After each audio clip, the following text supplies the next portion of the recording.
What's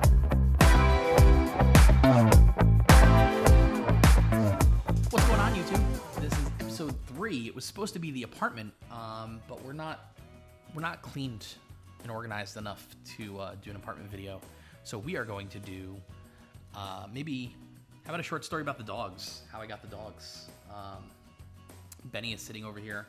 He's sitting on the floor versus on the couch. Harley is roaming around the apartment. So the dogs.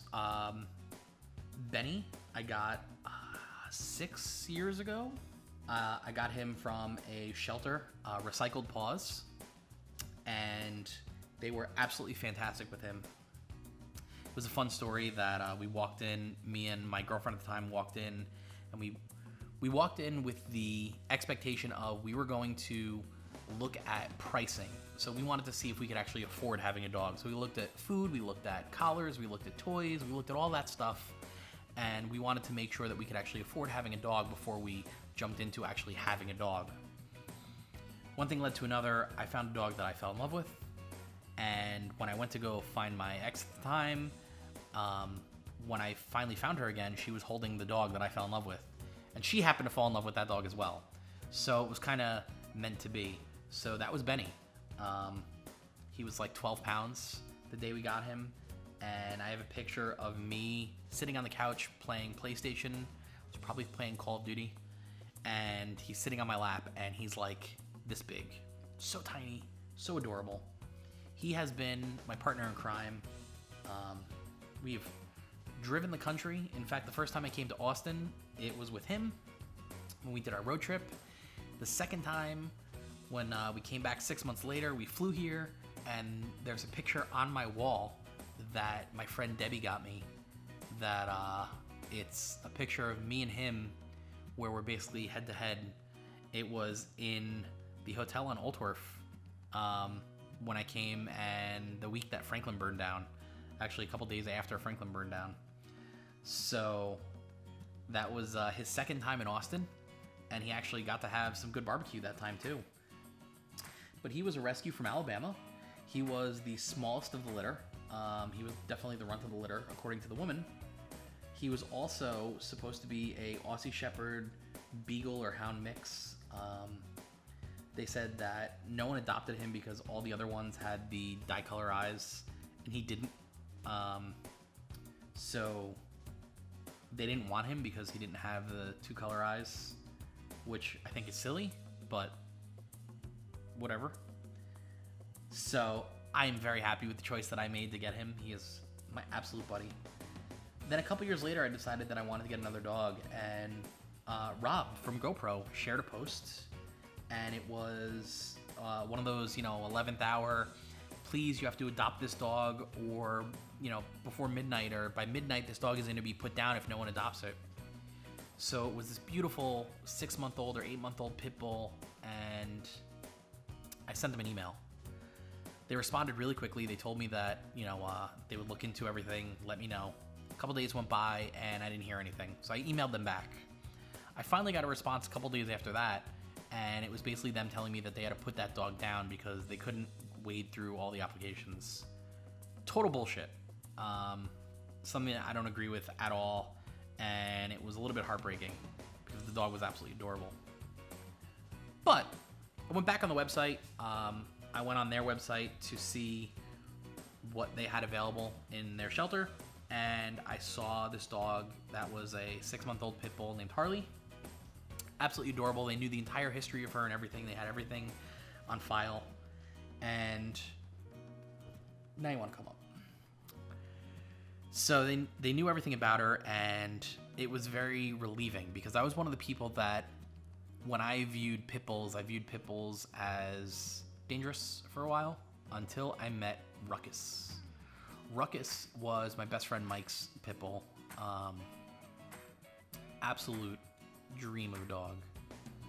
I mean, loving, listened for the most part, was like a garbage disposal, would eat anything you gave it. It was fantastic. Many nights that dog ate Hubbas when it shouldn't have. And absolutely fell in love with pit bulls for that because the dog was just lovable. So when I looked into getting another dog, the dog that I wanted was going to be a pit bull.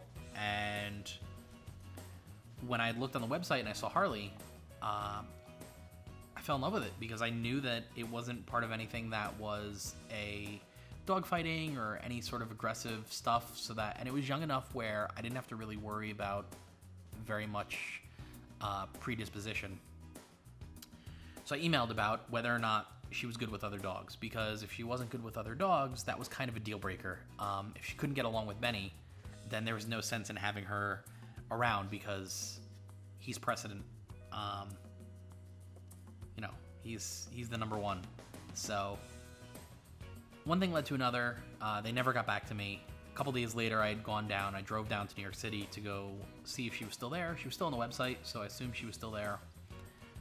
Went in, and as I was walking around kind of petting and paying attention to all the other dogs, I saw this one dog come running at me. And the dogs are all in crates, so if a dog is running at me, it got loose somehow. And it was slightly terrifying when this 40-pound pit bull is running full speed at me. And it was one of those, I didn't know what to do. And then at the very last minute, I saw that the ears went down, the tail was down, wagging back and forth, and the body language was, I want to play, not I want to eat you. So I had kind of leaned over to, I guess, meet the dog, to be able to greet the dog and not, get bit. And she had jumped up and banged me right in the face and gave me a bloody nose. My nose basically exploded all over the place. So the guy who worked there turned the corner and saw this pit bull on top of me and me bleeding all over the place. And it was, looking back at it, it was absolutely hilarious. Must have been terrifying for him, but for me it was absolutely hilarious. When he came around, he asked me if everything was all right. And when I told him yeah, and that I was here to see Harley, but I fell in love with this dog, so I wanted that dog. The guy said, well, you're in luck that is Harley. So it was kind of one of those, this was meant to be. And then he said that the dog had been adopted by somebody else. Great. One thing leads to another. The other couple that was looking at adopting them was there, and they said that they wanted to go have lunch and then come back. When they left, they didn't leave a deposit or anything on the dog, so it was kind of free reign. But the guy didn't think so. The guy felt that if they said they were going to take the dog, they were going to take the dog, and that was it. One thing led to another. He went on his lunch break, and I had talked to somebody else that worked there and asked about Harley. And the woman that worked there said no problem, and she gave me all the stuff. I filled out all the information. We talked about Benny. We talked about Harley. We talked about where she would be living, the whole living situation, the big yard, everything that was going on, and she fell in love with it. She thought that it was fantastic, that I was taking in a pit bull, that it was a high-risk dog. Her day to be put down was a couple days away, and paid the deposit, gave them all the stuff back, her collar, her leash, all that stuff, gave it all back to them because I didn't need it. I came prepared. I came with my own stuff, and went to leave. When I went to leave, the woman who, the couple that was there, had come back from lunch, and they started freaking out that I was walking out with their dog. So after a couple minutes, we went back upstairs. Everyone was yelling, arguing. I was just kind of sitting quiet because I knew that, the dog was paid for. The dog was mine. Everything was in my name. The dog is mine. There's nothing. I'm certainly not giving it back at this point. So the woman that helped me was actually the supervisor, and the guy who was helping them, it was his first day. So he was pretty well outranked and in the wrong. And she basically said, we don't hold animals for people. We don't do that because people come in all the time and say, I'm going to go do something. I'll be right back. And then they never come back. So I knew that if I was going to take a dog, I was going to go there, get a dog, and leave with the dog. I wasn't going to leave and then come back for that very reason. So she gave me the okay. She said, go home, enjoy the dog. It's your dog. Basically sorry to the other people. And took her home. And her and Benny hit it off absolutely fantastic. Within minutes, they were outside playing in the snow together. It was great. She was my birthday gift. So when they were getting along, it was absolutely I mean, for me, it was like my dream come true. That night, they were cuddling up together, and I knew that it was a fantastic choice. Come on up. Come on up. We're talking about you. So, do you want to come up? Come on. Come on. Good girl. Where you go? Come here. This side. We're talking about you. We're talking about you right here. So fast forward, she did my second road trip. It was both of them that came with me, and we had a blast. We had barbecue, we had fried chicken. She had a whole jar of barbecue sauce in the back seat. It was great. She ate my popcorn. What else did you have? But she is my little princess. She wants to be on top of me like no other. All she wants to do is cuddle, and she's super smart, super lovable. She's absolutely my baby.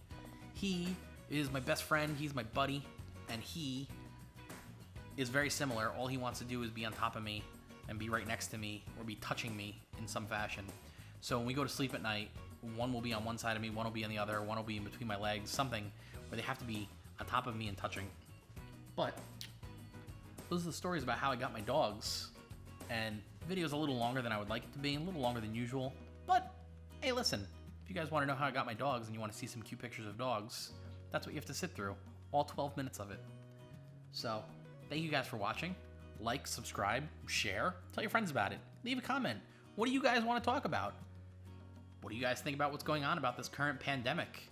Should we all go back to work? Are we all essential workers? I don't know. You guys tell me. Till next time. Catch you guys on the flip side.